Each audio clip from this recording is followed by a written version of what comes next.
Hi, my name is Pete Heiniger, and I am the founder of Stages, but I'm also a stage 4 colorectal cancer fighter, and I haven't beaten it yet, so I'm still in process. I wanted to do a multi-part series on radiation, and so I want to take you kind of my radiation journey. And so the first part we're going to do is we're going to focus in kind of the mentality and what goes into that and your thoughts and possible anxiety and different things like that that can come as a result of just thinking about radiation. Then I want to talk about kind of processing things with your oncology team and determining the timing of radiation. Then I want to do a part just on what radiation is like just as a procedure and in going through it and kind of what my journey was like through my radiation treatment. And then I'll do the last one will be just the results, kind of like going through side effects and pain and different things like that, and I'll be able to describe that for you. Of course, with any type of cancer, everybody's different. Everybody's body is different. Everybody's body responds differently. And different cancers require radiation in different locations. And some locations of the body obviously are just more difficult to deal with, right? They can cause all kinds of significant side effects that maybe I didn't experience. So just take that into account as well. So I'll give you my specific journey, but just realize that journey isn't necessarily going to be true for you or for anybody else, but a lot of the things I'll talk about will be.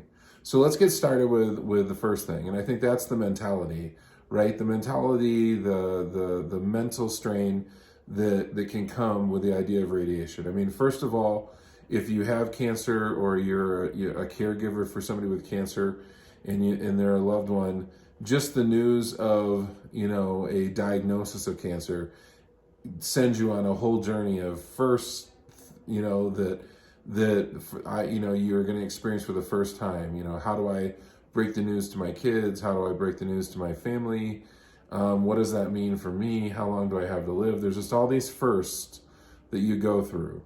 But as you start to talk about procedure with your team, obviously, if you've had any experience with cancer, or know anyone with cancer, you kind of know two basic treatments are chemotherapy and radiation. And so for me, the idea of radiation was developed kind of over time as I watched different people that I was close to go through it years ago, right? So when I was a kid, watching people go through it, and it was it conjured up all ideas. But because I wasn't in the hospital with them or right near them when they were going through the radiation treatment, I had no idea what it was like. To me, it was just like, you conjure up images in your mind of, I used to call it, ride the lightning. you're just mindful of the fact that radiation is bad, it burns, it sizzles, like it's going to be painful, and it probably kills as much good tissue as it does bad, and there's all kinds of things associated. But pain, suffering, affecting your nutrition and weight loss, all this stuff, is always been associated to me with radiation treatment. And so it's kind of scary. I have to be honest with you that I wasn't in a good mental health state. I was nervous about radiation. On one hand, you want to just hit the cancer with everything you can just so you can get rid of it and get past it. But on the other hand, you realize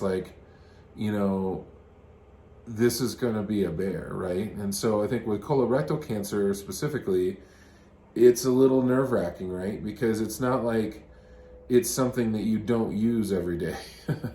Whether if you eat anything, eventually it's going to have to go through your colon, right? And so thinking of an inflamed colon due to radiation and what that might feel like was nerve-wracking. It was, like, man, I've already experienced pain with this cancer, and I've experienced pain in that area, and it's been intense and it hasn't gone away. And now this is going to be worse. And for how long, right? So I think, first of all, your mental health starts to really kind of go to places that you don't want to stay in, right? But it's worrisome. A lot of that is because of ignorance. You aren't aware of the technology, where it's at today. You're not aware of the procedures and ways that they can eliminate some side effects and different things like that. And so, because you're not aware of that, and because you might have had a history of several years ago, you knew somebody who went through it, or you heard about their story, and it was just absolutely horrific. You can carry that in your mind. I also had a close friend who went through radiation, but a different type of cancer. And for him, it was a nightmare. I remember seeing him one time, and then right before he was diagnosed, then he went through radiation and some chemo. And on the other side of radiation, the next time that I saw him, he was like 75 pounds lighter. And he looked terrible, just you were like staring at the face of death, and you were scared to death for him. You were worried and concerned for him. So that kind of weighs in, like, oh no, is that what I'm going to experience? Is that what is going to happen to me? And so you have all of those worries and concerns that are going through your mind. And so I think that's, one of those things that you've got to deal with. But on the other side of that, I think there's just the concern of, like, how much is this going to lay me up? Am I going to be able to work? Am I going to be able to sit down? Am I going to be bedridden? Am I going to be stuck in the hospital? There's a lot of unknowns, right? And so unknowns can kind of, eat at your mind and start to kind of, I don't know, just intimidate you from the entire process. When you think of radiation, I don't know exactly what your images conjured up, but I just associate it with like nuclear radiation. I associate it with those things. And so my mind was at a constant state of concern. But I think, if I'm honest with you, it's not something that I was real honest with my family about. It wasn't something that I was real honest with many people about. You just kind of, I'm going to tough it through, we'll figure it out. We're going to, ride the lightning. We'll just get it done, and all those things. And so I spent a lot of time privately suffering through kind of the mental anguish of what this is gonna be like.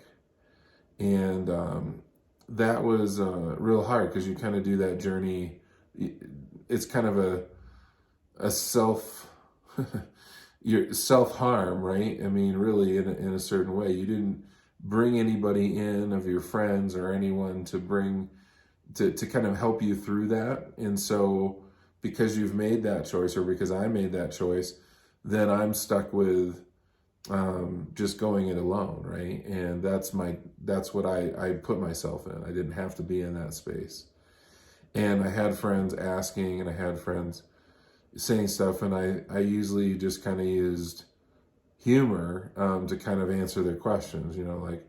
Like I said, terms like ride the lightning, terms like, just, we'll power through it and stuff like that. And it's just another step in the phase that I have to fight through, or something like those things. But in reality, I was nervous, and some of that is real and should have caused nervousness, because radiation isn't easy. And some of that is was also not, it was over exaggerated, I guess, if you wanted to use a term. So I think those are things too that happen, is that we kind of inflate how bad it can get, especially when it's in our own head. We're not talking with somebody else. There's no one to kind of set the record straight or anything like that. I think, we get to a place where we're just going to think the worst or assume things, and we can just go to some dark places. So that was my journey in the beginning, just from a mental aspect of it. I had a lot to work through. I think Though I want to give you, instead of just telling you what that was like, I want to kind of also tell you what I did about it, because I think that's super important. So I want to close this entire thing with, I spent a lot of time really trying to brain up on the radiation process. I did, like, there's a lot of hospitals and clinics out there who have posted really good tutorials on radiation, and especially even specific to your cancer. So I was able to watch kind of somebody go through a radiation treatment for colorectal cancer, and I was able to see that. So that kind of cleared up things for me, and that helped. I had to spend a lot of time going privately in my prayer life. I had to really bring those thoughts to God, because if I was going through it by myself and I was trying to, I think in my sense, you think you're protecting everyone by not telling them how concerned or worried you are, which is probably not the case. You're not protecting them, but that's how you feel. I had to then take everything to God. And I think, my prayer life and my walk with God is the only thing that gets you through kind of those mental moments. Since 2019, I've struggled with different bouts with anxiety.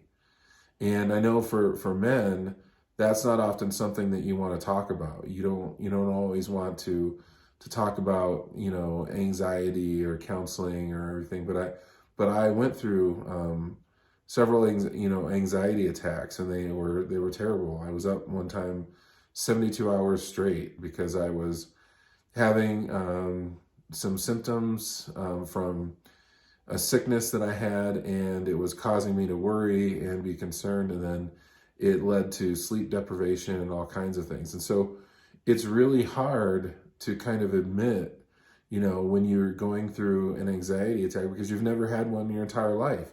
It's always been something that you've seen on television, or you heard somebody else had, or maybe somebody in your small group described it. But for you, you've never experienced it, and all of a sudden you have this thing, and you're filled with anxiety, and you have panic, and your adrenaline is flowing, and it's just feeding the whole thing. And so when I first went through that was terrible. But you work through it, and you get past it, and you work with counseling, and you get through, and you gain breathing techniques and all kinds of things, and you can kind of put that in your rearview mirror. But what always happens is then when I was faced with cancer, and when I was faced with the idea of radiation, you can kind of go back in your mind to, like, oh no, I'm feeling worried, and you get that same feeling, and you almost have PTSD from the last anxiety attack that you had. And so you're doing everything in your mind mentally to not go there. Like on top of everything else, I don't need to be facing 72 hours of sleep deprivation. I don't want to go through a big, huge anxiety attack. And so you're trying to stay on top of it and keep your head. So I think, for me, that meant really praying about it, really, and I don't mean that in a cliche way. I mean, like, crying out to God for help. I mean, really trying to lean into Him. And then I think you just always, I think it's been a message of stages, but you have to just cling on to the hope. Like, whatever happens through this, I know that I have this promise that stays with me no matter what, and I can have hope, and I can find joy in any circumstance. And that's not just a bunch of BS. That's not, that's not just, positive thinking or being, toxic positivity. That's just saying, like, in my acceptance of radiation is going to be what it's going to be. If I can accept that, and I know that it could be hard, I can still look to my God and my faith in Him, and I can still find hope. It might be hard. It might waver. It might get blurry. It might be difficult to keep my mind focused there, but it's something that is possible for me, and it's possible for you. And I think the mistakes that I made in leading up to radiation was not sharing more of my concerns with other people, not sitting down and just talking through my actual fears. And some of that is because of the feedback that you get. you either get cliches or you get people who are speaking into it but have never gone through it themselves. And so it's not a lot of comfort, right? When you're talking with somebody and they're just throwing cliches, or they're throwing, some like, well, like I had a cousin once that, went through radiation, it was a breeze, or, like those things aren't comforting, right? Because I don't know your cousin, I don't know what he went through, and that's just not comforting to me. And so I think you have to be careful with who you share it to. And I think sometimes when you shrink that list down, it's just really difficult to give that away. And so I know that in my approach to radiation, that was something I failed at. I can check that I can check that box and say that was something that I should have done a better job. So I encourage you to, when you get people around you who can be an encouragement, who can be there, work and talk. If they feel like sometimes they give cliches, or you feel like sometimes they say something, then address that early on. Just say like, hey, I don't need you to give me an answer. I know that like radiation is going to be what it's going to be. I just need to just get this off my chest. This is how I'm feeling. I'm really scared, right? And just naming it and getting it out there is something that will help you significantly. And that was something I kind of robbed myself of by not doing that. So that's my journey up to that point. I just had radiation a week ago, and this is kind of the week after radiation treatment. So as I progress through here, you'll get to hear my journey through that process. But that is at least the lead up to radiation, the stress, the mental health side of it, and kind of what happened to me. All right. And I'll talk to you more next about kind of how I worked with my oncology team, and deciding kind of there's pros and cons to when you should pull the trigger on doing radiation. So I'll talk about that and my journey there.